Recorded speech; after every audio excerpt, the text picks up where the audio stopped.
무리가 몰려와서 하나님의 말씀을 들을새 예수는 게네사렛 호숫가에 서서 호숫가에 배 두 척이 있는 것을 보시니 어부들은 배에서 나와서 그물을 씻는지라. 예수께서 한 배에 오르시니 그 배는 시몬의 배라. 육지에서 조금 떼기를 청하시고 앉으사 배에서 무리들을 가르치시더니 말씀을 마치시고 시몬에게 이르시되 깊은 데로 가서 그물을 내려 고기를 잡으라. 시몬이 대답하여 이르되 선생님 우리들이 밤이 새도록 수고하였으되 잡은 것이 없지만은 말씀에 의지하여 내가 그물을 내리리이다 하고 그렇게 하니 고기를 잡은 것이 심이 많아 그물이 찢어지는지라. 이에 다른 배에 있는 동무들에게 손짓하여 와서 도와달라 하니 그들이 와서 두 배의 채움에 잠기게 되었더라. 시몬 베드로가 이를 보고 예수의 무릎 아래에 엎드려 이르되 주여 나를 떠나소서 나는 죄인으로소이다 하니 이는 자기 및 자기와 함께 있는 모든 사람이 고기 잡힌 것으로 말미암아 놀라고 세베대의 아들로서 시몬의 동업자인 야고보와 요한도 놀랐음이라. 예수께서 시몬에게 이르시되 무서워하지 말라 이제 후로는 내가 사람을 취하리라 하시니 11절 그들이 배들을 육지에 대고 모든 것을 버려두고 예수를 따르니라. 아멘. 가끔 우리는 과거의 삶을 돌아보면서 놀랄 때가 있습니다. 내가 어떻게 예수님을 믿게 되었을까를 생각할 때가 있습니다. 여러분은 어떻게 예수님을 믿게 되었습니까? 믿게 된 시점과 믿게 된 배경은 다르지만 한 가지 공통점이 존재합니다. 우리는 모두 하나님께서 부르신 존재다라는 겁니다.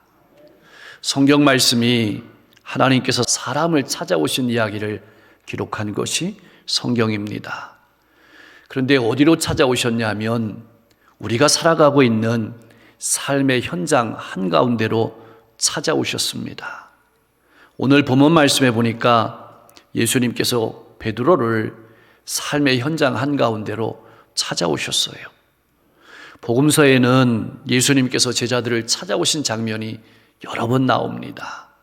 요한복음 1장에 보면 당시 사람들에게 주목을 끌었던 세례 요한의 제자였던 안드레, 베드로의 동생이죠. 안드레의 소개로 말미암아서 베드로가 예수님을 만났습니다.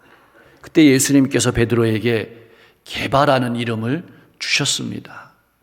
마가복음 1장과 마태복음 4장에도 베드로를 부르시는 장면이 나옵니다.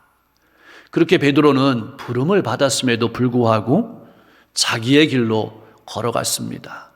오죽하면은 부활하신 예수님을 만난 후에도 자기의 길로 갔을까요? 오늘 이 5장 전에 4장에 보면 예수님께서는 베드로의 장모의 열병을 고쳐주셨습니다. 그리고 또 베드로를 찾아오신 겁니다. 포기하지 아니하고 찾아오시고 삶의 한 복판으로 베드로를 찾아와 주셨습니다. 그리고 배를 빌려서 앉으셔서 무리들에게 설교 말씀을 하시는 겁니다. 제가 이 말씀을 준비하면서 예수님께서는 몇 분이나 설교하셨을까? 20분 하셨을까? 40분 하셨을까?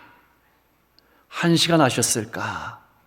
제가 아프리카에 탄자니아에 그 봉헌 예배 드리러 갔을 때 아이들이 3시간 반을 화장실 한 번 안 가고 꼼짝없이 앉아서 말씀을 듣는 것 보고 놀랐습니다. 아마 여기 계신 우리 어르신 성도님들께서 어릴 때 부흥회 때 2시간, 3시간은 기본이었을 겁니다. 그러고 보면 예수님은 모르긴 몰라도 저보다는 훨씬 더 설교를 길게 하셨을 겁니다. 베드로의 사정과 아픔을 아시기는 하시는 것일까요? 그 아픔의 현장 가운데로 수많은 사람들이 말씀을 들으려고 몰려온 겁니다. 베드로에게는 그 현장이 보여주기 싫은 현장입니다. 공개하기 싫은 현장입니다. 그것이 강제로 오픈되었습니다. 마음이 많이 속상했을 것입니다. 기나긴 밤을 보냈습니다. 헛수고의 밤을 보냈습니다. 고기 한 마리 잡지 못한 밤을 보냈습니다. 기술자가 말이죠. 수십 년 경력자가 말입니다. 마음먹은 대로 안 되는 것이 인생이라고 했던 거예요. 그것은 아마 베드로를 두고 한 말일 것입니다. 가족에게도 미안했을 것입니다. 오늘 우리의 표현으로 하면 베드로는 내일 아침에 자녀의 손에 등록금을 쥐어서 보낼 수 있을까? 아니, 더 심하면 내일 아침 끼니를 걱정했을지도 모릅니다. 예수님께서 그 현장 가운데로 찾아오셔서 남의 속도 모르고 배를 빌리시고 앉아서 길게 설교하시는 겁니다. 설교가 끝났습니다. 설교를 마치시고 이 말은 그 설교가 끝이 아니다라는 것을 의미하는 말입니다. 다시 말하면 예수님께서는 처음부터 베드로에게 관심하시고 찾아오신 겁니다. 물론 무리들에게도 하나님의 말씀을 전하셨지만 베드로라는 인생의 실패의 현장 가운데, 아픔의 현장 가운데 찾아오셔서 말씀을 하시고 말씀을 마치시고 기다렸다는 듯이 베드로에게 이렇게 말씀하시는 겁니다. 깊은 데로 가서 그물을 내려 고기를 잡으라. 여기서 우리는 왜 주님께서 말씀을 그렇게 전하셨을까를 생각해보고 이해하게 됩니다. 왜냐하면 그 말씀을 들음으로 말미암아서 베드로가 순종할 수 있는 토대를 마련하신 겁니다. 우리가 잘 아는 베드로의 성격으로 본다면 주먹이 날라와도 이해가 되는 장면이기도 합니다. 여러분, 우리가 모두 알고 있는 것처럼 이 말씀에 순종하는 것은 굉장히 어려운 일입니다. 우선은 시간상으로는 지금 고기를 잡을 수 있는 시간이 아닙니다. 둘째로는 깊은 데에 고기가 없습니다. 또 그물을 이미 다 씻어 놓았습니다. 그런데 이것보다 더 어려운 게 있습니다. 정말 어려운 게 있습니다. 하나님의 말씀에 순종하기 어려운 포인트는 여기입니다. 베드로와 제자들은 업으로 잔뼈가 굵은 사람입니다. 예수님은 목수였습니다. 이것이 어려웠을 겁니다. 사실 이 장면은 엄청난 장면입니다. 이것을 오늘 우리가 살아가는 인생의 장면으로 재구성해 보면 내가 수십 년 동안 일한 현장으로 예수님께서 찾아오신 겁니다. 내가 누구보다 자신 있다고 생각하는 내 경험과 내 기술이 축적된 현장으로 예수님께서 찾아오셔서 하시는 말씀으로 이해하면 쉽게 이해가 될 수 있습니다. 예수님의 말씀이 돈 낭비하고 시간 낭비하고 정성 낭비하는 그런 말씀을 하신다면 우리는 어떨까요? 내가 밤새 던져보았는데, 밤새 노력했는데, 수십 년의 경력과 기술로도 안 됐는데 주님이 말씀하신다면 우리는 어떻게 대답할까요? 여러분 같으면 배를 빌려주시겠습니까? 그물을 던지러 나가시겠습니까? 평상시에 베드로의 성정 같으면 욕이 나왔을 겁니다. 그런데 베드로의 입에서 놀라운 말이 나왔습니다. 선생님, 그 다음 고백은 놀라운 고백입니다. 우리가 밤이 맞도록 수고하였으되 잡은 것이 없지만은 자신의 실패, 자신의 고통, 자신의 아픔을 드러냈습니다. 인정했습니다. 그리고 말씀에 의지해서 그물을 내려보겠습니다. 그런데 여러분, 말씀에 의지하라는 말을 우리가 베드로의 신앙을 좋은 것으로 생각해서 베드로가 적극적으로 순종했다? 능동적으로 순종했다? 이렇게 생각할 수도 있지만 뒤에 베드로가 한 고백을 뒤집어 보면 그런 말이 아닐 겁니다. 주여 나를 떠나소서 나는 죄인입니다 라는 고백을 했잖아요. 그러고 보면 말씀에 의지하라는 표현은 그냥 한번 던져보겠습니다, 이런 것이죠. 만약 베드로가 주님의 말씀을 철저하게 믿고 적극적으로 순종했다면 고기를 가득 잡게 되었을 때 할렐루야를 외쳤을 것입니다. 우리가 속상한 것이 어떤 때일까요? 뭘 못해서라기보다는 내 방식대로, 내 뜻대로, 내가 원하는 대로 이루어지지 않기 때문이 아닐까요? 그래서 순종이 어려운 것입니다. 나를 내려놓는 것이 정말 어려운 일입니다. 어쩌면 베드로의 마음에 고기 잡는 일에는 예수님보다 내가 더 낫다는 생각을 가지고 있었을지도 모릅니다. 또 한편으로는 자신이 옳다는 것을 내어 보이기 위해서 다시 배를 타고 나갔을지도 모릅니다. 그러나 어찌됐든 그들은 아침도 먹지 못했지만 밤새의 작업으로 졸리고 피곤하지만 주님의 말씀을 붙잡고 배를 띄웠습니다. 순종했습니다. 여러분, 이것이 굉장히 중요한 일입니다. 우리가 과거에 아무리 실패했을지라도 어려움이 있을지라도 주님의 말씀에 순종하십시오. 우리가 늘 하던 일이라 할지라도 어제의 마음으로 하지 말고 날마다 새롭게 바라보고 시작하십시오. 오늘 우리가 만나는 모든 사람들 어제의 심정으로 만나지 말고 오늘 새롭게 만나는 심정으로 대하고 만나보십시오. 거기에 놀라운 역사가 있게 되는 것입니다. 우리가 일하는 현장은 하나님이 찾아오시는 현장입니다. 하나님이 역사하시는 현장임을 꼭 기억하시기 바랍니다. 말씀에 순종하니 어떻게 되었을까요? 6절 말씀이 재미있게 표현되어 있어요. 그물이 찢어지는지라. 점점 더 풍성하게 된다는 뜻입니다. 다시 말하면 계속해서 고기가 올라왔다는 뜻입니다. 이 말은 말씀을 따라 살면 점점 더 풍성해진다는 뜻입니다. 근데 자기만 풍성해지는 것이 아닙니다. 옆에 있는 동무들에게 손짓하여서 와서 도와달라 했습니다. 그들의 배도 가득 잠기게 되었습니다. 고기가 얼마나 많은지 배가 잠기게 될 정도였습니다. 우리가 관심 있는 것은 아마 이 장면까지일 것입니다. 베드로가 순종했더니 이렇게 복을 받았다. 여기가 끝이 아니고 시작입니다. 이전까지는 놀라운 게 아니에요. 놀라운 건 지금부터입니다. 베드로가 갑자기 예수님의 무릎 아래 엎드려 고백하는 겁니다. 주여, 나를 떠나소서, 나는 죄인입니다. 왜 베드로는 이렇게 고백했을까요? 왜 이렇게 고백하지 않으면 안 되었을까요? 무릎을 꿇는다는 것은 종교적인 행위입니다. 다시 말하면 예수님에게서 하나님을 목격했다는 뜻입니다. 그래서 호칭이 선생님에서 주여로 바뀌었습니다. 예수님을 바라보는 눈이 바뀌었습니다. 예수님을 하나님으로 바라보자 자신을 바라보는 눈도 바뀌었습니다. 나는 죄인입니다. 자신은 예수님 앞에 설 수 없는 존재임을 깨닫게 된 것입니다.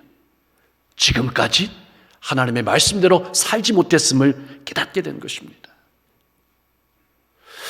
사랑하는 성도 여러분, 사람이란, 인간이란 어떤 존재일까요?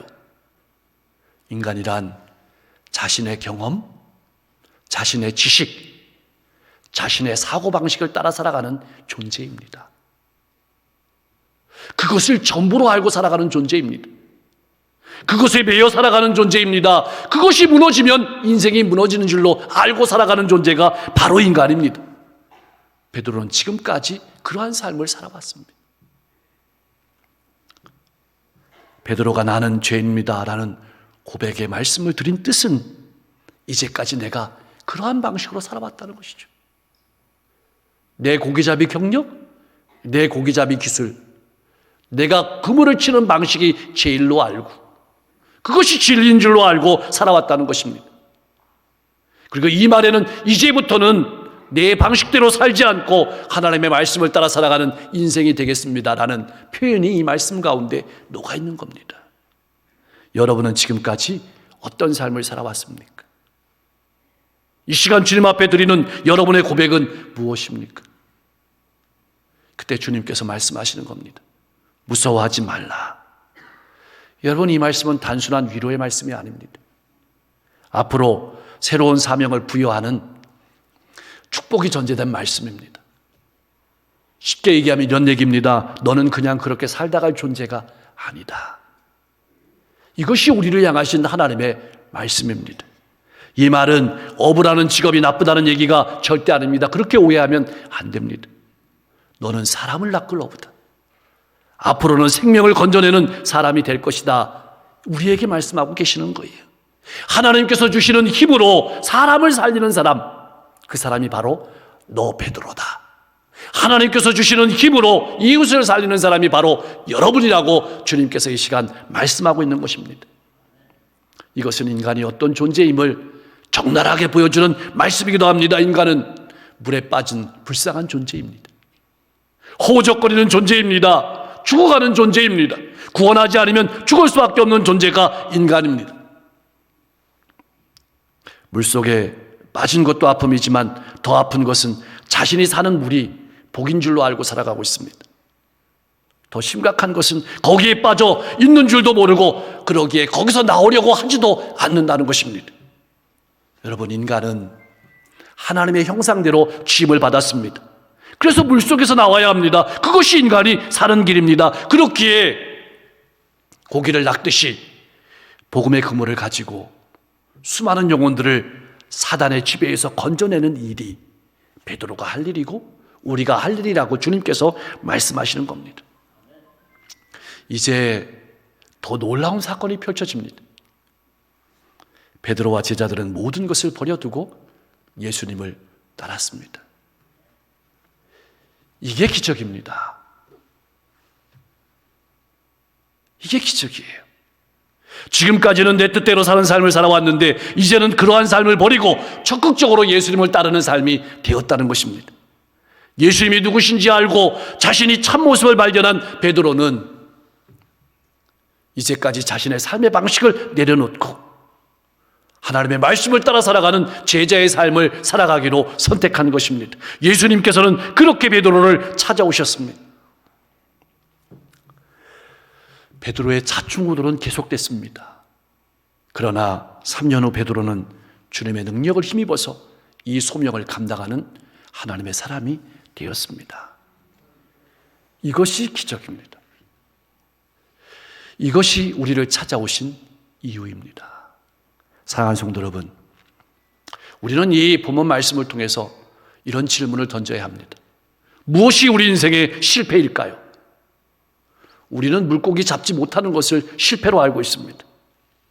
그럴까요? 아닙니다. 주님이 누구신지 알지 못하는 것, 내가 누구인지 알지 못하고 물에 빠져 살아가는 것이 실패입니다. 그렇다면 성공은 무엇일까요? 물고기를 많이 잡는 것이 성공일까요? 그것도 좋은 일이지만 진정한 성공은 주님이 어떤 분이신지 알고 내가 누구인지 아는 것이 인생의 성공입니다. 그때부터 새로운 세계가 열리게 되는 것입니다. 야곱이 약복 강변에서 그 세계를 경험했습니다. 거기에 소망이 있는 것입니다. 이 말은 고기 잡는 일이 나쁘다는 뜻이 절대 아닙니다. 우리 인생에 믿는 사람의 성공은 사람을 살리는 일이라는 뜻입니다. 그 일이 얼마나 귀했으면 평생 추구하던 물고기와 모든 것을 버려두고 예수님을 따랐겠습니까? 오늘 본문 말씀에서 베드로와 우리들에게 기적을 보여주고 있습니다. 오늘 본문 말씀을 통해서 주시는 우리 인생의 기적은 무엇일까요? 첫 번째 기적은 예수님께서 찾아오신 것입니다. 베드로가 예수님을 찾아간 것이 아니고 예수님께서 베드로를 찾아오셨습니다. 우리는 가끔 소명은 아주 특별한 사람이 몫이라고 생각하는 그런 마음이 있습니다. 아닙니다. 여러분, 하나님께서 이스라엘 백성들을 택하신 것은 그들 민족이 특별한 민족이기 때문이 아닙니다. 기술이 있기 때문이 아닙니다. 능력이 있기 때문이 아닙니다. 다수기 때문이 아닙니다. 힘이 있기 때문이 아닙니다. 이스라엘 민족이 특별한 것은 부름을 받았기 때문입니다. 여러분이 특별한 것은 여러분이 부름을 받았기 때문입니다. 부족함에도 우리를 부르신 것은 우리의 삶을 통해서, 우리의 인생을 통해서 하나님을 나타내시려고, 그래서 우리가 기적의 주인공인 것입니다. 근데 더 큰 기적은 베드로가 죄인임을 깨달은 것입니다. 이것이 우리 힘으로 되는 것이 아닙니다. 그래서 기적입니다. 자신이 죄인임을 깨달은 사람만이 예수님을 나의 구주로 모셔드릴 수 있습니다. 물고기를 잡은 것은 이것에 비하면 아무것도 아닙니다. 세상의 이야기는 실패한 이야기에서 성공한 이야기로 나아가거나 실패한 이야기에서 또다시 실패한 이야기로 끝이 납니다. 그런데 신앙의 이야기는 그렇지 않습니다.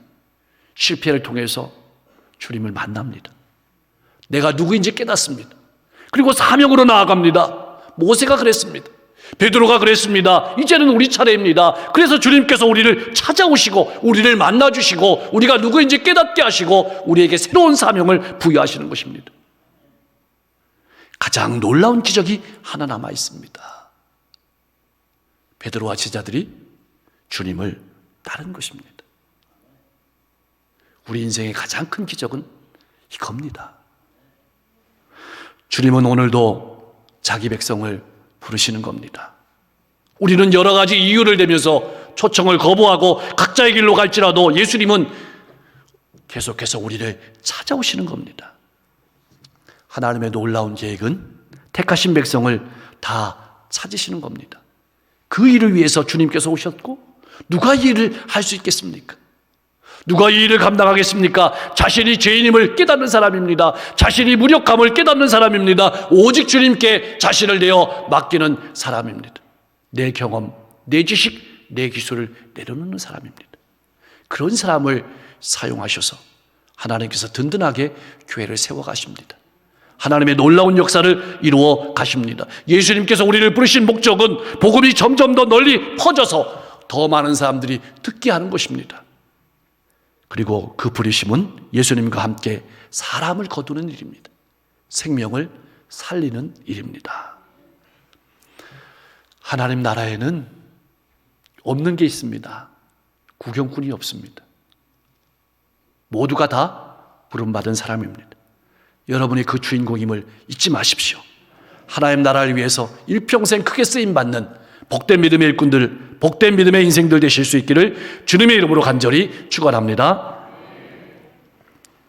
오늘 우리의 삶의 현장 한가운데로 찾아오셔서 우리를 부르시는 주님의 음성을 듣게 하소서. 아픔의 현장 가운데, 고난의 현장 가운데, 미래가 보이지 않는 현장 가운데 찾아오셔서 우리를 만나주시는 주님의 음성을 듣게 하옵소서. 베드로가 말씀에 순종해서 기적을 맛보고 주님을 따라가는 하나님의 큰 일꾼이 된 것처럼 우리 성도님들이 말씀에 순종해서 기적을 맛보며 살아가는 신앙인 되게 하여 주옵소서. 하나님께서 우리를 사용하실 수 있도록 나를 내어드리는, 배를 내어드리는 삶을 살아가게 하옵소서. 코로나가 급속스럽게 확산 추세에 있습니다. 어석히 소멸되게 하시고 육신의 아픔 가운데, 마음의 아픔 가운데 고통하고 신음하는 많은 환우들 신방하여 주셔서 그 환부를 깨끗하게 치유하여 주시고 그 마음을 만져주시고 새롭게 하시고 인생을 강건케 하여 주옵소서. 우리 성도님들의 가정이 늘 화목하고 행복하고 찬송의 소리가 울려 퍼지는 기쁨의 가정이 되게 하시고 행복한 가정이 되게 하옵소서. 성도님들의 사업장을 지켜주시고 직장을 지켜 주옵소서. 민족의 지도자를 선출하고 지역과 시대를 섬기는 지도자를 선출하는 선거가 얼마 남지 않았습니다. 하나님을 두려워하고 국민을 잘 존경하고 사랑하는 지도자가 선출될 수 있도록 축복하여 주시고 이 어려운 시기 가운데 복음을 들고 수많은 종족에게 다가가는 선교사님들의 사역을 기억하여 주셔서 가는 곳마다 복음으로 수많은 영혼들이 주님께 돌아오게 하옵소서. 교육부 성경학교와 수련회를 기억하여 주셔서 풍성한 열매 맺게 하시고 다음 세대가 믿음 안에 든든히 서갈 수 있도록 축복하여 주시고 이를 위해 수고하는 교사들과 교육자들, 헌신자들을 기억하여 주옵소서. 교회 밖의 모든 사역 또 모든 군선교 사역 하나님 기억하여 주셔서 어려움이 없게 하시고 풍성한 열매가 가득 맺히게 하여 주옵소서. 우리가 이 시대를 밝히 분별하며 살아가게 하시고 주님의 향기를 드러내는 삶을 살아갈 수 있도록 축복해 주옵소서. 코로나로 말미암아서 수고하고 헌신한 이들이 지쳐 있습니다. 하나님 피곤치 않도록 지켜주시기를 소망하고 이 모든 어려운 시기들 우리 국민 모두가 합심해서 잘 이겨내고 극복하고 믿음으로 힘있게 걸어가는 시간 되게 하옵소서. 예수님의 이름으로 간절히 기도하옵나이다.